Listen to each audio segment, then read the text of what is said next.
I'm on a mission to transform my life as a content creator and start sharing insight about success to help others achieve their goals.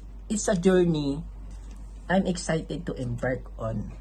I know many of us struggle to achieve what we truly want in life. And I want to be open and real about my own challenges. So ito yun guys, kaya naisip ko na hindi ko siya i-memorize. Gusto kong pagkatas ko gawin isulat to, i-share ko sa inyo.